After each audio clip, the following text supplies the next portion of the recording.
वहाँ आवाज़ कम तो नहीं है? ये वाला है, नीला वाला क्या हरा वाला? ये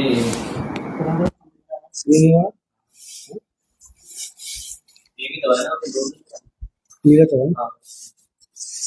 साथियों नमस्कार, जैसा कि आपको विदित है, all Uttarakhand motor transport association परिवहन कारोबारियों के वेलफेयर में लगातार कार्य कर रही है और कुछ अपनी पर्सनल समस्याओं को लेकर हम लोग काफ़ी दिन से आपके बीच में नहीं आ पाए, कुछ अपनी पारिवारिक समस्याओं को लेकर, उसके लिए हम क्षमा चाहते हैं।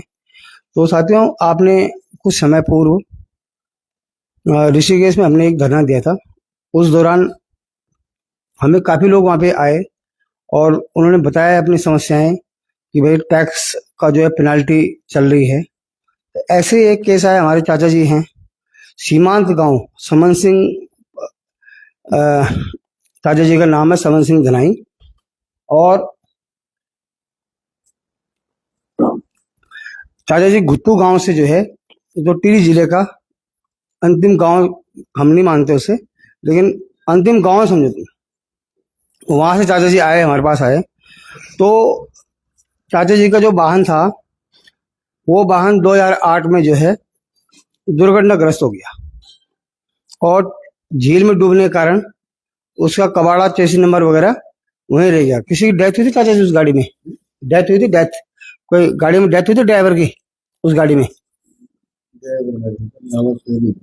अच्छा, तो गाड़ी वहीं रह गई। अब चाचा जी की उम्र उस टाइम कितनी रही होगी, तो उन्होंने एक जो आरटीओ में हमारे एजेंट यहाँ पे काम करते हैं, उनको बता दिया कि हमारी गाड़ी दुर्घटनाग्रस्त हो गई है और तुम उसका कागज जो है समाप्त कर लें। लेकिन परिवहन विभाग को देखो, आज 18 साल बाद, 18 साल से पहले उन्होंने अभी 3-4 साल पहले एक लेटर भेजा कि भाई आपकी गाड़ी है और कहाँ है, क्या है। तो कोई, उसके बाद सीधा उन्होंने जो है चाचा जी पे अटैक कर दिया। अटैक ये कर दिया कि जो है चाचा जी को कितने का टैक्स आया, चाचा जी पेनाल्टी सीधा आरसी काट दी एसडीएम घनसाली के द्वारा, कि सीधा उनकी जो है, जब डीएम साहब के, परिवहन विभाग ने डीएम साहब को, डीएम साहब ने जो है तहसील से उनकी सीधा आरसी कट गई। अब कितने हजार रुपए की? 96,000 रुपए की। तो चाचा जी हमारी संस्था को मिले ऋषिकेश में और हमने उनकी हेल्प करी। वहाँ पे हमने सीनियर सिटीजन होने के नाते सरकार से ये भी गुहार लगाया कि भाई इनका टैक्स माफ कर दिया जाए, आधा कर दिया जाए। इनकी गाड़ी इतने साल पहले एक्सीडेंट हो गई थी, जिसके छोटे मोटे कागज चाचा जी के पास थे, लेकिन कोई बात नहीं सुनी गई। फिर भी जो है उसमें कितना परसेंट कम होना चाहिए? 18%। जो पेनाल्टी है, पेनाल्टी पे जो, मतलब एक तो टैक्स है, टैक्स पे जो पेनाल्टी है, पेनाल्टी पे 18% कम हुआ। तो तब कितना जमा किया चाचा जी आपने? नहीं, जमा कितना किया? 25,000 रुपये कम हुए और जमा कितना किया? 65,000 रुपये। चाचा जी जो है गांव में, चाचा जी को नौकरी है, जो है कोई काम करते हैं, 82 साल की उम्र है उनकी। वो गांव में गए, जो आरसी से घबरा गए, अपने गांव में गए कर्जा पात करके, और उन्होंने किसी न किसी तरीके से अपना पैसा यहाँ पे जमा कराया। और जमा कराने के बाद एक नई चीज सामने आ गई कि भाई चेसी नंबर का टुकड़ा लाओ। तो जब चाचा जी से हमारी बात हुई, तो फिर टैक्स क्या है, टैक्स जमा होने के बाद टैक्स चलता रहा। फिर दुर्भाग्य, देखो तुम उत्तराखंड के परिवहन कारोबारी हैं, जो उत्तराखंड के रहने वाले लोग हैं, नियम कानून केवल उनके ऊपर है, फिर टैक्स चले जा रहा है। फिर जब मैं स्वयं गया आरटी ऑफिस में, मैं गया ऋषिकेश संभागीय परिवहन अधिकारी के ऑफिस में, तो पता चला कि वहां पे गाड़ी का टैक्स इसलिए नहीं रुक रहा है कि एक तो चेसी नंबर का टुकड़ा चाहिए और एक श्रीराम में उनकी एनओसी उस टाइम नहीं आई थी। उस टाइम आई, वो खो गई थी। तो दोबारा बड़े मुश्किल करके श्रीराम कंपनी से जो है एक एनओसी लाए। एनओसी लाने के बाद जो है वहां पे फिर मैंने जो है अपने देहरादून आरटीओ महोदय से संपर्क किया। तो मैंने उनको समस्या बताई, सर ये समस्या है, सीनियर सिटीजन है, गुत्तू से आते हैं, 82 साल उनकी उम्र है, ये चाचा जी सामने बैठे हैं, तो मैं विनम्र निवेदन करने के बाद जो है उनसे एक एफिडेविट लिखवाया और एक एनओसी लाए। आज जाके जो है चाचा जी यहाँ पहुंचे हैं। तो चाचा जी लगभग गुत्तू से आप कितने चक्कर आए यहाँ पे ऋषिकेश, कितनी बार आए आप इस काम के लिए? लगभग इसी काम के लिए रेगुलर 5-6 बार आ गया। 5-6 बार। देहरादून कितनी बार गए चाचा जी आप? 3-4 राम में 3-4 बार। 3-4। वो भी एक बात है, श्री राम वालों ने भी हम प्रयास किया। ये जो है उन्होंने लखनऊ से लेकर जयपुर, जयपुर से चेन्नई और चेन्नई से वो फाइल कहीं नहीं मिली। फिर उन्होंने वहाँ के जो अधिकारी हैं उन्होंने मुझे आश्वासन दिया जब कुछ होगा लेकिन आपको एनओसी जरूर दे देंगे। तो ये 18 साल पुरानी केस था, पुराना केस है। अब 18 साल तक जो है परिवहन विभाग ने जो है 18 साल बाद सुध ली और ऐसे साथियों एक केस नहीं है। तो श्री राम कंपनी ने जो है चाचा जी का सहयोग करा, उनको सीनियर सिटीजन देखते हुए। मैंने भी उनको फोन किया था, मैंने कहा भाई ऐसी बात है, चाचा जी गुत्तू से आते हैं, बस में बैठ के आते हैं, बेचारे बुजुर्ग व्यक्ति हैं, आप उनकी समस्या का समाधान करो। तो साथियों बहुत लंबे अरसे के बाद 3-4 चक्कर चाचा जी ने देहरादून के काटे, तब जाके एनओसी मिली। तो हमारा कहने का उद्देश्य ये है कि अभी हमारे साथियों ने all Uttarakhand motor transport union के जो सदस्य हैं उनके द्वारा यहाँ पे प्राइवेट गाड़ियों को पकड़ा जा रहा है और प्राइवेट गाड़ियों पकड़ने के बाद डग्गामार वाहनों का, भाई हमारा कहना यह है जो परमिट शर्तें हैं वो सब पर लागू होती है। नेशनल परमिट की जो है नेशनल परमिट की जो शर्तें हैं वो सब पर लागू होती हैं और सेम कंडीशन में लागू होती है। हमारा वाहन उत्तराखंड का अगर दिल्ली जाएगा तो दिल्ली से सवारी भरेगा उत्तराखंड की, उत्तराखंड से दिल्ली जाएगा, ऐसे ही उनका वाहन हमारे यहाँ आएगा और जाएगा। ये नहीं कि उसने एक बार राष्ट्रीय परमिट में जो है साल भर का 5,000 रुपये टैक्स कटाया और यहीं बैठ गया हो हरिद्वार में, ऋषिकेश में। और ऑनलाइन चलने वाले कुछ हमारे एजेंट ऐसे हैं जो उनको गली गली में छिपाते हैं और फिर उनसे क्या है यहाँ का व्यापार जो है स्थानीय लोगों का जो व्यापार है, जो टैक्स की कितनी कड़ाई है। अब चाचा जी से सरकार ने 18 साल बाद टैक्स वसूल करके रखा और अन्य राज्यों को हम ये यहाँ पे टैक्स चोरी करने देंगे? विचार करिए इस बात पे। अभी हमारा एक बहुत जो नेशनल परमिट यहाँ पे ट्रक हैं वो भी यहाँ पे लोकल चल रहे हैं, रेलवे प्रोजेक्ट में छक्के चल रहे हैं। भाई वो एक साल का 5,000 देगा और हम एक क्वार्टर का देंगे 9,000 रुपये, तो हम तो टैक्स भर भर के मर गए। तो हमारा व्यापार सर्वाइव कैसे करेगा? सरकार की जब तक नीति सही नहीं होगी तो हम व्यापार को सर्वाइव कैसे करेंगे? एक आदमी भर रहा है एक साल का 5,000 और दूसरा आदमी भर रहा है एक 3 महीने का 9,000। तो ये हमको जो है जो मानवीय दिक्कतें जो आ रही हैं व्यवसाय करने में, ये है समस्याएं। अब यहाँ पंजाब का गाड़ी वाला यहाँ छिप जा रहा है, हरियाणा का यहाँ छिप जा रहा है और हमको धमकी दे रहा है, कहता है तुम्हारा बाप का उत्तराखंड नहीं है। उत्तराखंड उनका है भैया, जिन्होंने 42 सादत इस उत्तराखंड के लिए दिए हैं, उनका उत्तराखंड है, उन्होंने बनाया उत्तराखंड है और उन्हीं के हिसाब से चलेगा टैक्स। कोई तो मतलब किसी के लिए तुम 42 साल के आदमी को देखो, हमारे चाचा जी को 42 साल के आदमी को तुमने जो है गुत्तू से जो है 10-15 बार दौड़ा दिया। अरे पंजाब हरियाणा का गाड़ी वाला आएगा और वहां पे बैठ जाएगा, आराम से सारे 4 धाम यात्रा करेगा, उसके बाद कश्मीर चल जाएगा, उसके बाद जो है दूसरी जगह चल जाएगा। भाई हमारा गाड़ी वाला जो यहाँ पे टैक्स दे रहा है, चौथी बार हमारा टैक्स बढ़ चुका है उत्तराखंड की गाड़ियों का, 4 बार टैक्स बढ़ चुका है हमारा। अगर हम टैक्स नहीं देंगे तो इस प्रकार से हमारी भी वसूली होगी, हमारे सभी परिवहन कारोबारों की इस प्रकार से वसूली होगी जिस प्रकार से चाचा जी से हुई है। 82 साल के आदमी भी नहीं, उन्होंने चलो यार आधा कर दो टैक्स, कोई बात नहीं। और इसी को लेकर हमने सरकार का ध्यान भी आकर्षित किया है।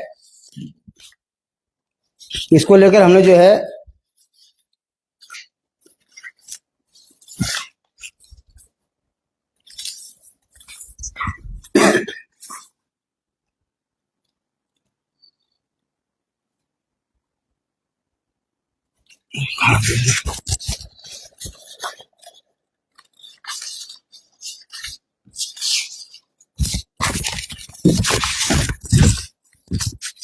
इसको लेकर जो है हमने परिवहन आयुक्त महोदय से और परिवहन मंत्री जी से हमने निवेदन किया है कि टैक्स बकाया वाहनों हेतु वन टाइम सेटलमेंट योजना लागू करने के संबंध में तो सविनय निवेदन इस प्रकार है कि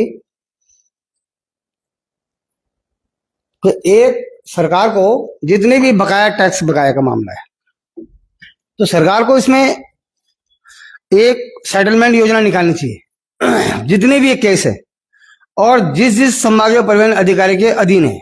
माना टिहरी जिले में कितने केस हैं, पौड़ी में कितने केस हैं, रुद्रप्रयाग में कितने केस हैं, और पिथौरागढ़ में कितने केस, धारचूला में कितने केस हैं, और उन केस की स्टडी करके कि भाई गाड़ी है कि नहीं है, मालिक खत्म हो गया है, मालिक का निधन हो गया है, कोई ऐसी परिस्थिति आ गई है तो उसमें उनको कागज दस्तावेज अपने जमा करके उनकी एक फाइल बना के और उनको एक मौका दिया जाए कि भाई आपको एक मौका है, आप पेनल्टी मत लगाओ उन पे जिनकी गाड़ियां ओरिजिनल रूप पे खत्म हो चुकी हैं।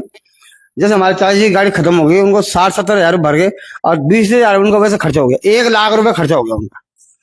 तो सभी उत्तराखंड में जितने भी हमारे परिवहन कार्यालय हैं उनमें उनकी रिपोर्ट तैयार की जाए, और रिपोर्ट तैयार करने के बाद उसमें बताया जाए कि भाई इनका ओरिजिनल जांच करो, ओरिजिनल जांच करके इनका जो टैक्स, मूल टैक्स पे इनको 50% डिस्काउंट देके इन केसों को खत्म किया जाए। ना कि आपने जो है 18 साल में आपने जो है 18 बार भी नहीं बताया कि भाई तुम्हारा टैक्स बकाया है।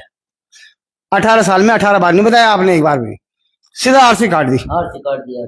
देखो चाची बोलो, सीधा सीधा आरसी काट दी ना। 18 साल में एक बार बताया तुम कि भाई तुम्हारे टैक्स गाड़ी का साधारण नोटिस भेजा, उसमें ये नहीं लिखा कि आपके ऊपर इतनी बकाया है, ये लिखा था कि आपके ऊपर टैक्स है। अब टैक्स कितना है ये कुछ नहीं बताया। उसके बाद जो है 18 साल बाद जो है आरसी काटी। वो अभी 4 साल पहले बताया ना आपको ऐसे कि भाई आपके ऊपर आपकी गाड़ी बकाया चल रही है। मार्च में सीधा आरसी काट। अब मार्च लास्ट 31 को जमा करना था। पहले 2 मार्च को जैसे नोटिस मिला और उसके बाद जो है कि 31 तारीख तक फाइनल करना है ये है। फिर हमने क्या इधर उधर से किसी 5,000, किसी 10,000, किसी 20,000, इसे जो है 65,000 हमने खत्म कर दिया। ये तो चाचा जी की आप व्यथा सुनो, गांव में सबसे इकट्ठा करके, चाचा जी की ना नौकरी है ना पेंशन है, सीनियर सिटीजन है, अपने दम पे बेचारे जीते हैं, घुटों में रहते हैं, तो उन्होंने सब गांव से पैसा इकट्ठा, किसी से 5,000, किसी से 2,000 रुपए करके बड़े मुश्किल करके वहां जमा की। तो साथियों ऐसे इस प्रकार से जो है हमने सरकार को, एक परिवहन मंत्री जी को, माननीय मुख्यमंत्री जी को और अपर परिवहन आयुक्त को, हमने सबको एक बार बताया कि आप लोग एक योजना निकालो, हर जिले में जो है कितने लोग बकायेदार हैं और कितने लोगों में टैक्स वो है, और ओरिजिनल केस क्या है, गाड़ी खड़ी है क्या नहीं है, पूरी जांच पड़ताल करके उसकी। और उसको जो है बहुत लोग परेशान है, किसी 5 लाख रुपए की, किसी 2 लाख रुपए की, कोई वहां से फोन कर रहा, कोई उत्तरकाशी से फोन कर रहा, कोई पिथौरागढ़ से फोन कर रहा, कोई वहां से फोन कर रहा। तो एक विश्वास होता आदमी का, जब किसी के ऊपर कोई विश्वास इंसान का हो जाता है तो एक विश्वास से आदमी फोन करता है, यार नेगी जी ये काम था। नेगी जी हमारी संस्था देखो वेलफेयर के लिए बनी है, हमारी संस्था का जो रजिस्ट्रेशन है वो भी हम जल्द ही आपके सामने पढ़ेंगे। तो हमारी संस्था का जो है, जो भी गरीब असहाय व्यक्ति होगा हम उसकी मदद करेंगे, और जो छोटे लोगों में नीतियां जो लागू होती हैं, माफिया भी नहीं होती हैं छोटे लोगों में, उनके लिए हम उनके साथ तन मन धन से खड़े रहेंगे। यही हमारा यूनियन का उद्देश्य है, जो all Uttarakhand motor transport union का उद्देश्य हमारा यही है। जब चाचा जी हमने, तब तक हम चैन से नहीं बैठे जब तक हमने चाचा जी का काम नहीं करा दिया। तो उसमें जो है हमको, जो देहरादून में हमारे ARTO महोदय हैं संदीप सैनी जी, उन्होंने बड़ी मदद करी है, बड़ा सहयोग करा है। मैं इस जो है इस वीडियो के माध्यम से उनको भी जो है धन्यवाद देना चाहता हूँ। उन्होंने हमारी बात, हमारी संस्था की बात सुनी और चाचा जी को रिलीफ दिया। नहीं तो हम कहाँ से लाते चेसिस का टुकड़ा, हमारे लिए तो बड़ा धर्म संकट हो जाता। किसको बोलते हम, किससे GST कागज लेते, बहुत सारी उसमें वो है। तो मैं ऐसे जो है परिवहन मंत्री जी से निवेदन करना चाहता हूँ कि इस प्रकार के जो केस हैं इनको प्रत्येक जिले के हिसाब से स्टडी किया जाए, और ऐसे जो लोग हैं बेचारे परेशान हैं उनको राहत दी जाए। तो ये मेरा वीडियो बनाने का उद्देश्य। दूसरा उद्देश्य इसके पीछे ये है कि भाई जो अन्य राज्यों की गाड़ी आ रही है, प्राइवेट गाड़ी में यात्रा चल रही है, हमारे लोग कहाँ जाएंगे।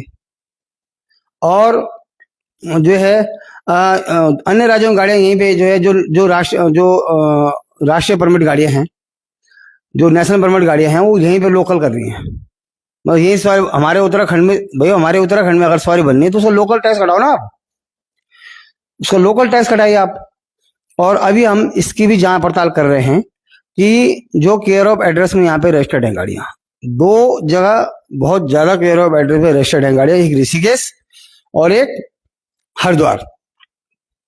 बहुत जल्द हम उसकी तय तक जाएंगे और उनमें से कितने लोग टैक्स लेके चले गए जिन्होंने यहाँ किराए पे मकान दिखाए थे और गाड़ी रजिस्टर करे थे।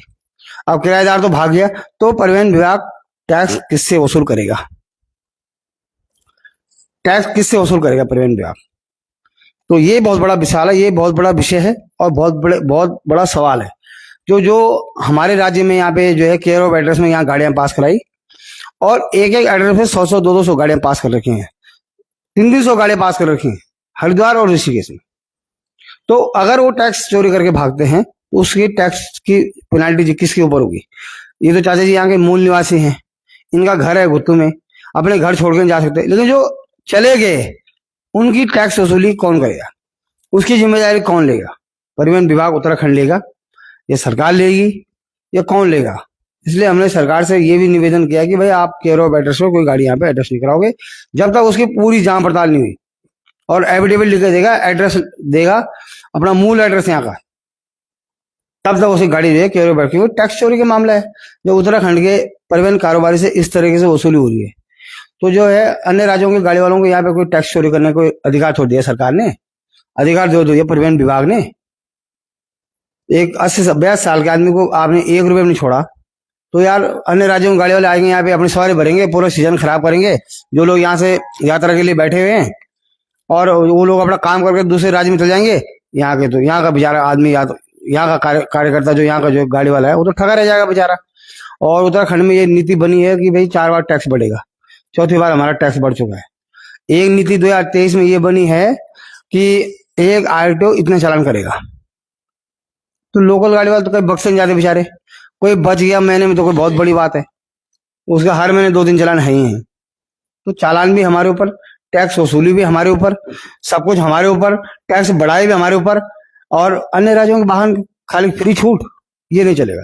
रोडवेज चल रही है देहरादून से 150, 200, 300 गाड़ी चल रही है जो कि यहाँ पे लोकल टैक्स नहीं भरते। तो कितनी दुर्भाग्य की बात है साथियों, कब रुकेगा ये? और यहाँ पे कई वाहन ऐसे खनन में रजिस्टर्ड हैं जिनकी बहुत बड़ी लिस्ट है, वो भी जल्दी हम आपके सामने लाएंगे जो यहाँ पे लोकल टैक्स की चोरी कर रहे हैं।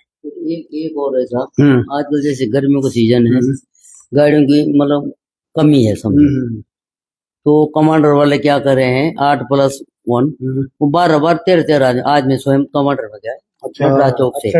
मैंने यहाँ पर कोई देखने वाला नहीं क्या, मैंने अपने आत्म से बोला एकदम पाँव से विकलांग, फिर इन सब से 13 आदमी भरे उसने। तो उसका क्या कहना है, मैंने रेस क्यों कर रहा है, ये तो देहरादून वो जा रही है राजधानी में। कहते अंकल जी आपको जाना है तो जाओ, नीचे उतर जाओ। फिर भी उसने 4 की जगह 6 पे डाल दी पीछे। अब मैंने तो जाने मजबूरी है। तो ये पे जो है आरटीओ की तरफ से बड़ी लापरवाही है। 9+1+ गाड़ी जिनके परमिट है उन पे 12-13 आदमी जा रहे हैं। किस हालत में जा रहे हैं बेचारे, गर्मी में तो आज तो वैसे भी गाड़ियों की शॉर्टेज है, तो 4 धाम यात्रा पीक पर है। तो मैं ये निवेदन करना चाहता हूँ सभी लोगों से, भाई जो भी वाहन अन्य राज्यों के आएंगे अपने नियमानुसार आए, ये मेरा एक संदेश है।